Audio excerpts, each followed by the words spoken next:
Этот матч часто называют одним из самых великих матчей в истории футбола.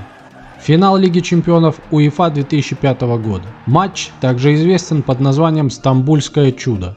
Матч состоялся 25 мая 2005 года на стадионе Олимпийский в Стамбуле. В финале турнира встретились английский Ливерпуль и итальянский Милан. Ливерпуль победил в серии пенальти, хотя и проигрывал после первого тайма со счетом 0-3.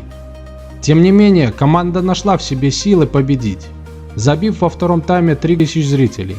Матч обслуживал испанский судья Мехуто Гонсалес. Паоло Мальдини открыл счет, послав мяч сквозь толпу игроков в сетку ворот растерявшегося Ежи Дудека. Благодаря этому голу Мальдини стал самым возрастным игроком, забивавшим в финале Лиги чемпионов. В 29-й минуте Милан забил второй мяч.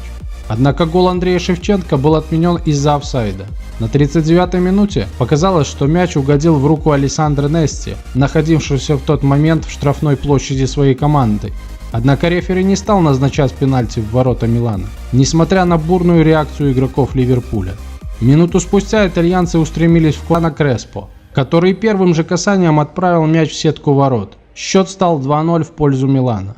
5 минут спустя Джерард потерял мяч в центре поля, и Кака отдал великолепный пас в разрез на Креспо, который снова поразил ворота Дудека.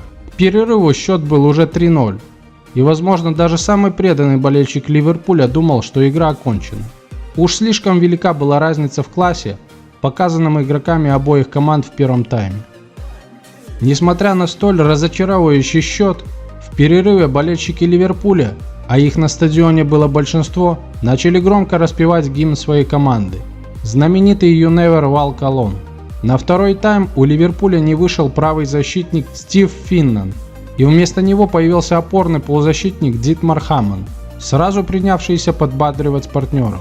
Ливерпуль перешел на ожидаемую схему игры в 3 защитника и 2 опорных полузащитника. Таким образом, Стивен Джерард получил большую свободу действий и мог теперь уделять больше время атаке. На 54-й минуте после серии точных передач Ливерпуля мяч попал к Йону Арне Риссе, которому предоставилось 2 шанса навесить снаряд в штрафную площадь.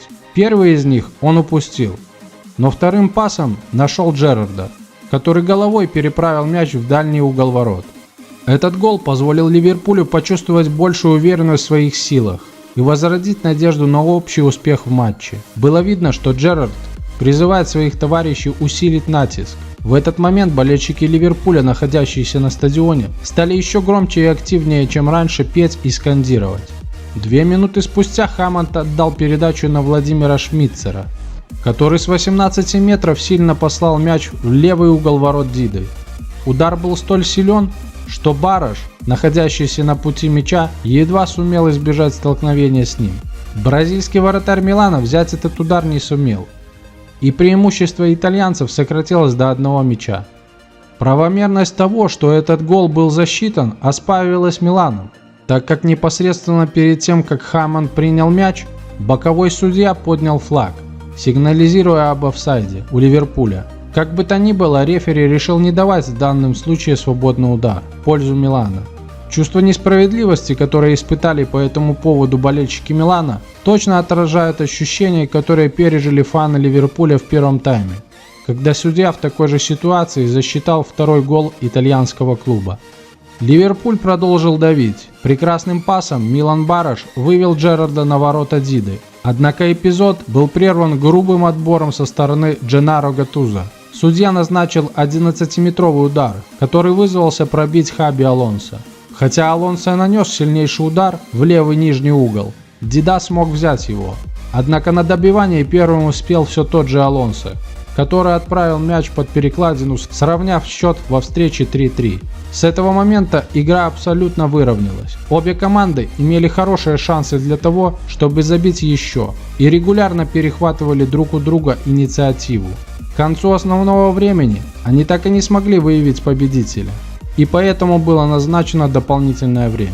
Милан в дополнительное время смотрелся сильнее, так как игроки Ливерпуля устали и были явно опустошены. Владимиру Шмитцеру и Джейми Каррагеру пришлось оказывать помощь, так как у них сводило ноги.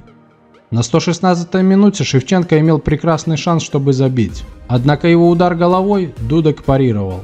Счет остался равным и после истечения дополнительных 30 минут. А значит, судьбу матча должна была решить серия пенальти. В серии пенальти удача улыбнулась Ливерпулю.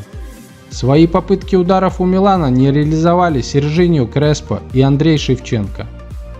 Андрей Шевченко – игрок, который за 2 года до этого забил победный для Милана пенальти в ворота Ювентуса. Выиграв Лигу чемпионов УЕФА в 5-й раз в своей истории, Ливерпуль заслужил право на то, чтобы навсегда оставить трофей у себя. Обычно клуб, выигравший этот турнир, оставляет кубок у себя только на 10 месяцев, так как он обязан вернуть трофей обратно УЕФА за 2 месяца до следующего финала, а в память о победе они получают лишь уменьшенную копию кубка. Однако правилами же предусмотрено, что трофей останется у той команды, которая 5 раз становилась победителем данного первенства. Кстати, еще одним способом оставить трофей у себя является завоевание 3 титулов подряд.